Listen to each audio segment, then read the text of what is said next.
Medjugorje and what's your name? Bernice. Where are you from? I'm from New York. Can you tell me when you heard about the first time about Medjugorje and what did you think at the time when you heard it? The first time I heard about Medjugorje, the apparition started just as I graduated high school in 1981. First time I heard about it was probably when I was in college in 1982. Obviously we didn't have the internet back then, so it was newspapers and news. And this was the former Yugoslavia, so I had heard that Our Lady was appearing here. And then I looked a little bit more into it around 1983. And then I was able to come here for the first time in October of 1996. 1996. Yeah. It's a big change from then to now? Oh yes, a big change. What changed? A big change. Everything changed. It was just a sleepy little town back then. Now it's bustling and people are here, which is really a great thing to see. It really is. It's a beautiful thing to see. When we came, I had, 3 little children at home. I was expecting my first trip here, and the war had just ended. I didn't really think too much about it, but we saw, the damage that was done during the war. And then you crossed over to here, and it was just beautiful and peaceful, and the people were so kind and welcoming, and it was just a really, really special trip. And that you come back all the time. Why do you come back all this time? I came back my second time in 2001, and by then I had 4 children, and I was busy for the next 18 years raising my children. So I came back with my then 15-year-old daughter in 2019 for the youth festival. I'd always wanted to come back, but didn't have the opportunity to come back. We came for the youth festival and it was just a magical time. It was just beautiful. It really, really, really was. It was so special to see her fall in love with Medjugorje.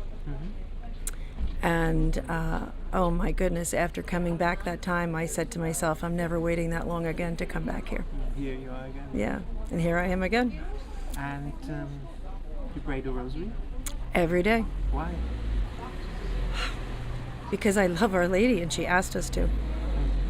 Yeah. Maybe human beings do it because we want to gain something from it as well, no? No, I really feel connected to her, and I feel connected to Jesus when I pray the Rosary. It's hard to explain. I just do. I feel very connected to them. I feel like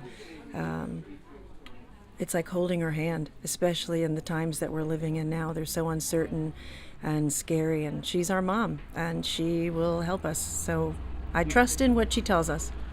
Beautiful. And you go to confession as well? I do. And what do you tell people who are maybe scared? They say, if I tell the priest, he will tell others, or you have no idea. What did he think of me? I think there was a time, for all of us, especially in like my age group, where you ran the risk if you went to confession that you might not get the most loving response. That hasn't been my experience. I've been really blessed to know some amazing, kind, loving, merciful, compassionate priests that I really do experience our Lord in confession. And I tell that to people. I always say, just don't be afraid. There's nothing they've heard it all. There's nothing that you can tell them that is going to shock them. And I also try to explain to them that there's only one person that's trying to keep you from confession. That's it. That's it. And once you go, you experience God's mercy and love and peace, and you understand then why it's such a gift. Confession is a tremendous gift. Beautiful what you say. And there are a lot of people out there, they don't want to hear from God, angry with God. Can you tell them what is the beauty of God the Father?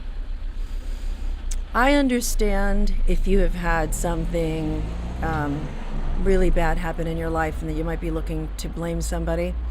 And the thing is that God is not scandalized if we're angry with him. He waits. He just waits until we come around. We're human beings, and we're fallible. We make mistakes. We don't understand things. When people say everything happens for a reason, I don't necessarily believe that a lot of the really bad things that happen, God does not ordain them. He loves us all the time, no matter what. He loved us first. He loved us into creation. So That's beautiful. He loved us into creation. he loved Isn't that us. beautiful? Yeah, he loved us into creation. So he wants the best for us. He wants to be in relationship with us.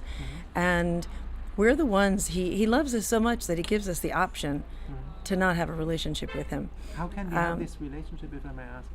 How can we have it? Yeah. Just like you have a relationship with your friends. You spend time with them. You can't have a relationship with somebody if you don't know them and you don't spend time with them. Spending time with God in adoration, spending time with our Lord in adoration, spending time reading His Word. His Word is living and true.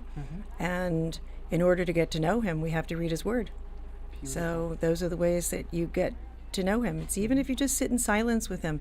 Sometimes when you're with one of your best friends, you don't need to say anything. You just need to sit with them. That's it. And I meet a lot of people here. They look for their vocation. They want to get married. A lot of young women.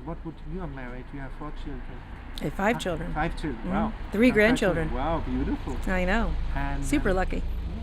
Congratulations. And what would you tell them how to find the right partner? That's a tough question because it's become increasingly more difficult these days. Relationships and society has changed a lot and not for the better. I obviously wouldn't tell them to, don't lose hope. Keep praying and ask our Lord to send the right person their way and help them to discern because, your vocation could be as a single person. Your vocation could be married. Your vocation could be religious. It's a matter of discerning what your vocation is. And each one of those vocations has its own special set of challenges and sacrifices. So it's, you have to really spend time discerning. But you'd have to look for somebody that has similar values to you. Not to say that God can't work on them. He definitely can. But I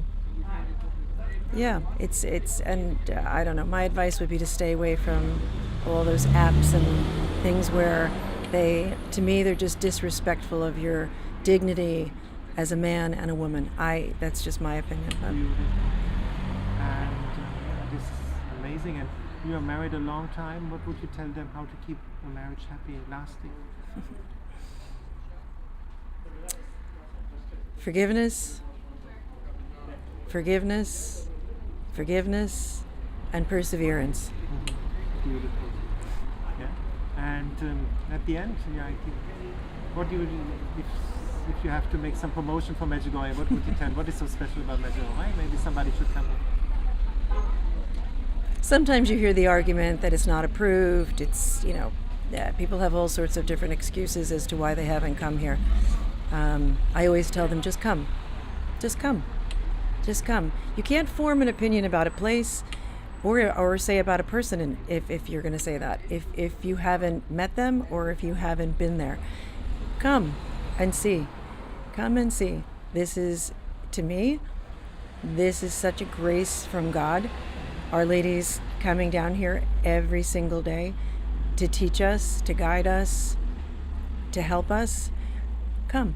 Just come. It's a special gift in this, especially in this time that we're living in right now. It is a heavenly grace, and to come here it's a great privilege. It really is a great privilege. So come and experience the peace that Our Lady brings here each day, and you will go home and you'll understand why so many people come here. Thank you so much for this beautiful interview. Thank you, Tom.